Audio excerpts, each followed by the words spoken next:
And coming up next is newspaper review. Stay with us.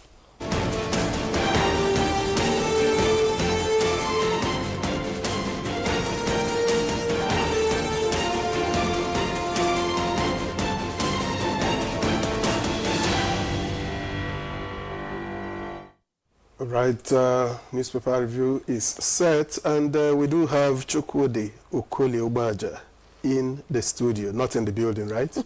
Why didn't you wait for me to finish? Didn't you see I was writing jam? How are you doing, Victor? I'm all right. Yeah, you don't return to find me trouble again, eh? Yes. Claire, how are you doing? Very well. Good morning. Good morning. It's my pleasure to look for your trouble. I know, I enjoy it too.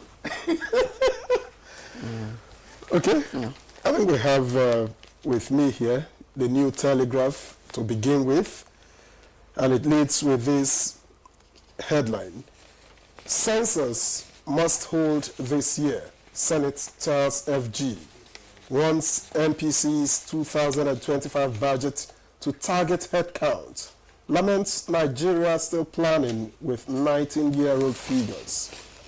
That's on page 3. And then the picture story of the JAMB registrar and the Lagos State Governor, Babajide Sanwo-Olu.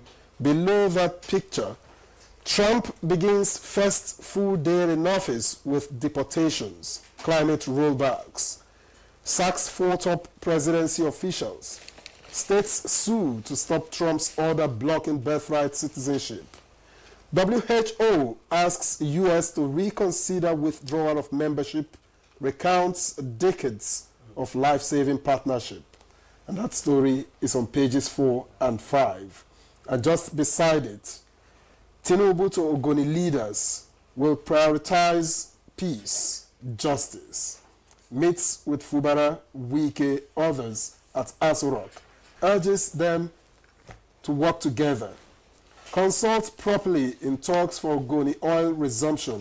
Mossop tells presidency as coalition demands $1 trillion compensation. Now, details of that you get on pages 2 and 6. And just below the masthead, you have 2025 WEF, of course, that's World Economic Forum. Shatima markets Nigeria, Africa as investment destination. Says continents woken up, ready to rattle the world. That's on page 5. And from the Ministry of Interior, Tunji Ojo, centralized visa approval system will curb corruption. Says online application to start before March 1. And that story is on page 4. Tax reform bills have potential to modernize Nigeria's tax system. That's according to NAITI. And Jakba Uni-Uyo Teaching Hospital returns 1.056 billion naira to FG, some meant for 2024 salaries of staff who left in search of greener pastures. Interesting. That story is on page 3. All right, let's move on to the Daily Trust, which leads with, the story I just finished with. Jakba, our hospitals will be empty in 2 years. That's according to CMDs. Judges, military, more favored. Okay, judges, military, more favored. That's according to the NMA. And 16,000 doctors left Nigeria in 5 years. And that story is on page 3. And just below the nameplate, EU, UN kick as Trump pulls US out of WHO and Paris Agreement, page 30. FG approves new polytechnic, names it after Tinubu, page 20. Gunmen kill 7 traders in Yobe Market, 3 attackers gunned down. You find details on page 6, and you find the picture story of Niger residents scooping groundnut oil after a tanker fell in Bida, Niger State on Monday. And below that story, finally, Abuja Kaduna Road awarded to I'm not sure I understand that. Awarded to Infuest, not InfoQuest. That's according to Minister interested. And you'll tell me what's the name. And don't punish you now. Influenced. Not InfoQuest. The ball is in your court. That was. I think almost all the stories you have read it. The blueprint has almost all the stories. Okay. Plus, of course, visa applications to go online before March 1. Says Tunji Ojo. There's also the story on the FG convicted over 100 terrorist financiers in 2 years. That's coming from President. Is on page 6. Federal government confirms anthrax outbreak in Zamfara. And of course, resident scoops groundnut oil as another tanker falls in Niger State again. And health workers leaving Nigeria in droves. Hospitals empty, CMDs lament. And I think these are all the stories that we have for you today. Chukwudi, yesterday we talked about Trump and WHO. Yes, that's not good for the world because let's not say what happens to the world when America sneezes. We can actually also trump up our own effort so that it doesn't seem as if America is not part of it. It's a non-affair. It's just like what he's telling NATO. It's not even 2.5%. We want from you this time 5%. Up your defense budgets and all that. Same way, WHO and the climate people should try to do things to make America begin to know that they are not really indispensable.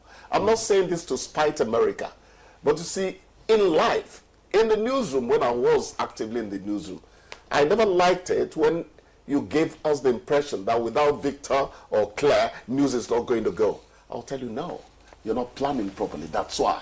So let us rise to the occasion and show Trump that the world can exist without him, Precisely. Without American contribution to certain things.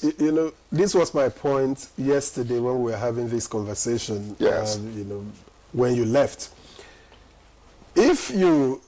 America will call the shots so long as you allow them to make, to pull up the lion's share all the time and in every way. So others should also step up and do their own fair share. And then you can be equal partners. If he decides to pull, well, you can say to hell with him. It's actually a natural thing. Yes, China does not have that interventionist attitude in the affairs of other countries. But in a subtle manner, China is asserting itself in so many ways, It's human to try to get more territory in addition to the space God has given you. Greed comes in somewhere. It's almost everywhere. Who was it? Condoleezza Rice was talking to the Atlantic Council just 4 days ago. She said, big powers don't mind their business. Remember, she was a Secretary of State. It's like, they don't understand. You say you want to become an isolationist outfit. America now will stay on its own. The rest of, no, big powers don't mind their business. Okay, let's talk about talking. Okay, others will run offshore over you. Let's don't take the space you're Chukwudi and Victor. Yes, let's mind our own business at home. It's just because Trump's 2.0 presidency will be talk of the world for a long time. That's my engine's caliber. Yes, yes. I wanted to mention a headliner on Blueprint, yes. Which is also alarming. It's worrisome, it's concerning. Japan. Health workers leaving Nigeria in droves. Hospitals will be empty. CMDs lament. And these are CMDs of major health institutions who appeared before the House of Reps Committee on Health Institutions. And they are saying in the next 1 or 2 years, we are going to have all our hospitals empty. We need to do something about the remuneration of all the healthcare workers. He said the major reason why people leave is for economic reasons. Consultants are earning less than $1,000. First of all, let the health workers not diminish their established God-given status by saying judges, military, more favored and all that. It's unfortunate if that is how it is, because it should never have happened at all. Health is not joked with. in the Western world. Well, what were we saying the other time? Let dialysis become free and all that. People don't joke with health. So we must accord all the recognition, all the attention to health in our country. I'm tired of saying here, I've been going to National Hospital, for the past 1.5 years because of somebody, And a matron told me when I complained, look, you've not put the boy in the ward. I've been waiting here since 30 minutes. She took a look at me and said, my dear, I have been here in the past 4 days. I've not gone home. I am now doing the job of 3 people because they have all left. I kept quiet. Yesterday... You need to know what is happening there. Chukwudi, yesterday, Ambassador Joe Keshi, in fact, we raised this issue when we were having a conversation on implications of Trump's administration on Nigeria. And Ambassador Joe Keshi said something. He said we need to beef up our institutions so that, because you cannot really absolutely or in absolute terms stop people from going abroad. Yes, looking for greener pastures. Yeah, but what you can do is to train as they leave. You're churning out, you're churning out more professionals. Because the departures also contribute. They come back to contribute in terms in form of diaspora. You are talking about natural solutions, but the gap is still there. A surgeon of 25 years experience is not a surgeon of 3 years experience. Maneuvering the human body with that scalpel is not easy, So I understand what you're talking about, but experience is experience. I agree. Let's quickly look at Ogoni. And of course, Mr. President's, nudge to them says we can't heal wounds with anger, stress, and mutual trust. And Fubara responding, that's the River State Governor, will abide by President's instructions. He said, we cannot in any way rewrite history, but we can correct some anomalies of the past going forward. We cannot heal the wounds if we continue to be angry. That's what Mr. President said. And I think specifically to the Goonies. Part of the problem there is, of course, it all dates back to Sarawiwa times, even earlier. Remember, Ledumite was the one that miraculously did not go to Abacha's hangman and all that. So the point is this, where you have a mineral resource of the magnitude of crude, yes, it's not only that place, and petrodollars come in. Community's cohesion is threatened. You need to really be your brother's keeper to be able to keep on keeping away the devil that is knocking on the door. But beyond that, you see, you tell people too that too much sense no good. There's a level you take what you know to, that you become a witch against yourself.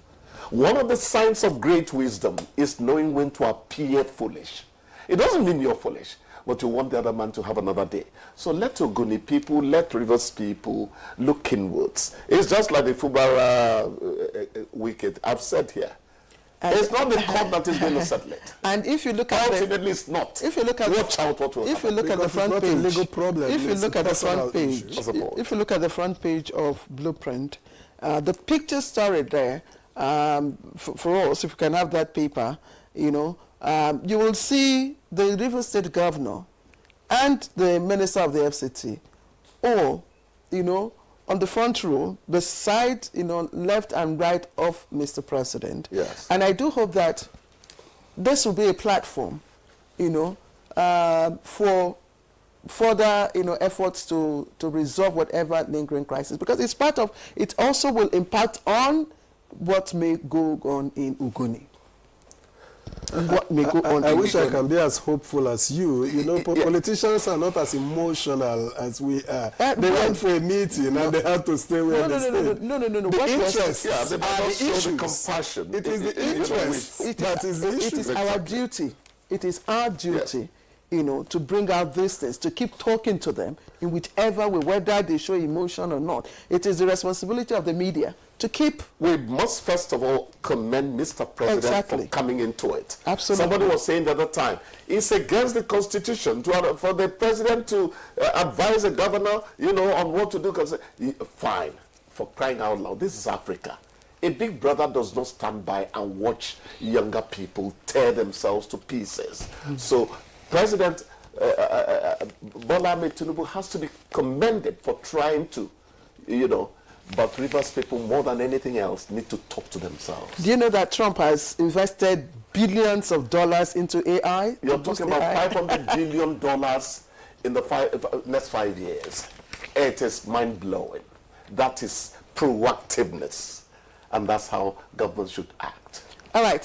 Thank you. A good place to stop. We thank you, Chukwudi. Thank you so much. Tomorrow is another day, yes, by God's grace.